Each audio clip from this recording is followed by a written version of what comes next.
35,000 feet, 6 miles above the Earth. And it goes quiet. Not peaceful quiet, not the quiet of a Sunday morning or a library or a long drive with the radio off. This is a different kind of quiet, the kind that doesn't belong, the kind your brain registers a full half second before your conscious mind catches up and says, something is wrong. The engines are off. Both of them.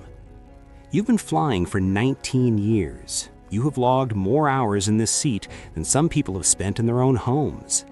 Your hands know the throttle the way a pianist knows the keys, without looking, without thinking, just reaching, and it's there. But your hands are reaching right now, and nothing is responding the way hands and throttle are supposed to respond. The airplane is gliding.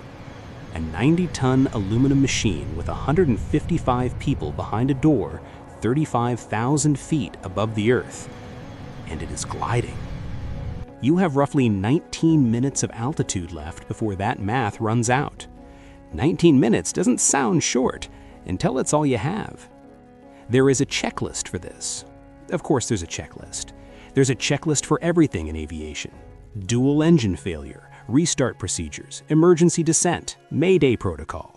You have read them, memorized them, trained for them in simulators that shake and beep and throw fake emergencies at you until the responses become automatic.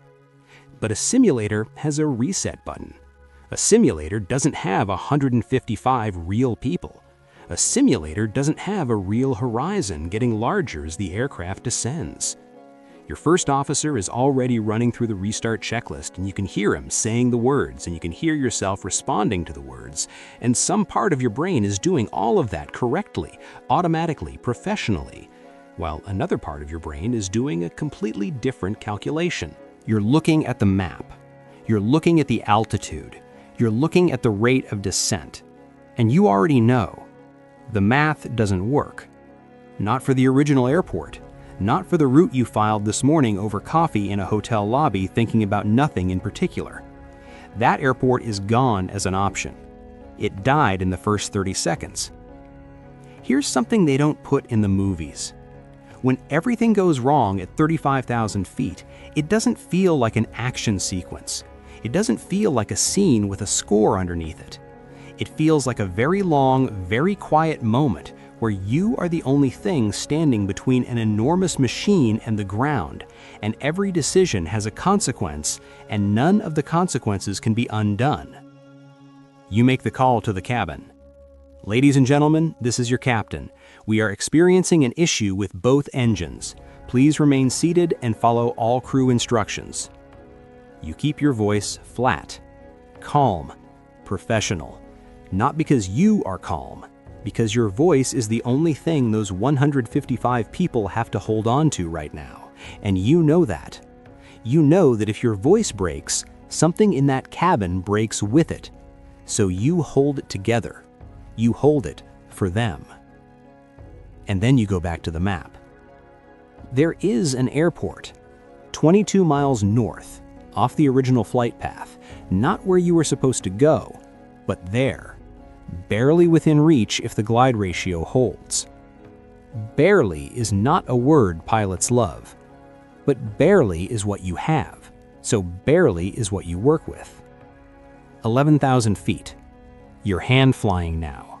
No autopilot, no assistance. Just you and the aircraft, and the most honest conversation you've ever had with a machine that is trying to tell you exactly where it's going, whether you're ready or not.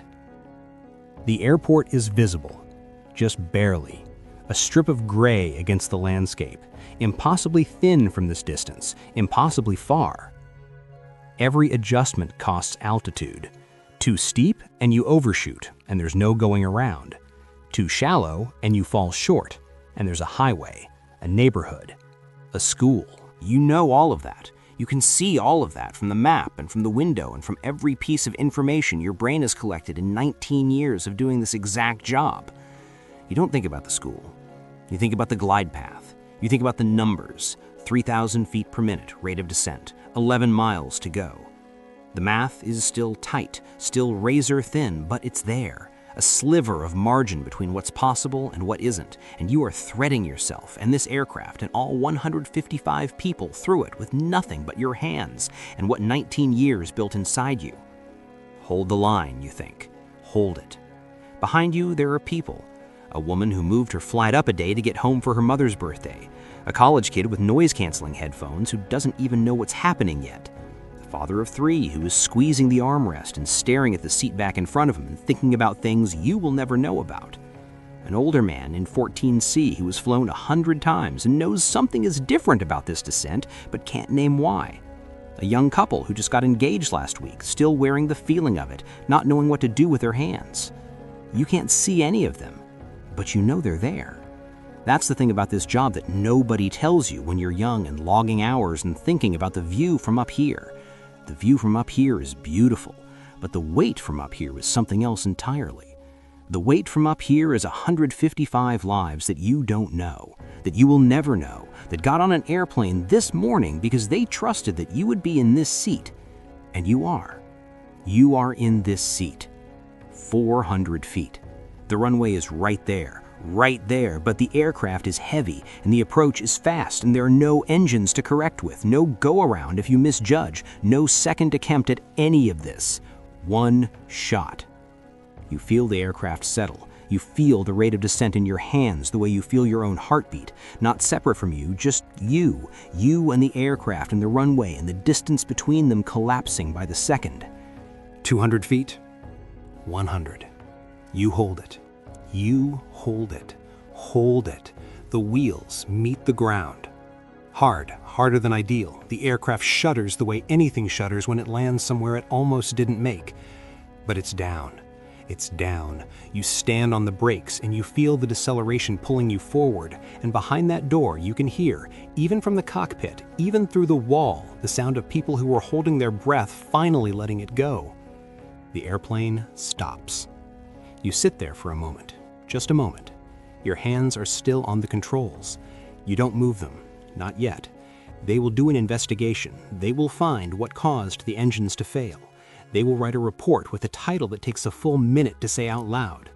They will update procedures and checklists and training simulators, and the pilots who sit in this seat after you will drill for this scenario using data from your flight, your decisions, your 19 minutes of silence at altitude.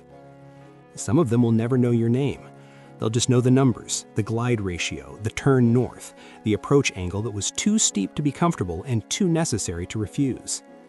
But underneath all of that, underneath the report and the press conference and the headlines about the miracle and the interviews you'll give sitting in a chair looking tired in a way that sleep doesn't fix, there is a woman who made her mother's birthday. There was a college kid who took the headphones off when the wheels hit the ground and didn't fully understand what had just happened but felt it in his chest anyway, felt it the way you feel something that almost wasn't. There is a father of 3 who walked off a jetway on shaking legs and called his wife from the curb and couldn't explain why he was crying except that he was here, and she could hear it in his voice and she started crying too, and neither of them could explain it to the kids.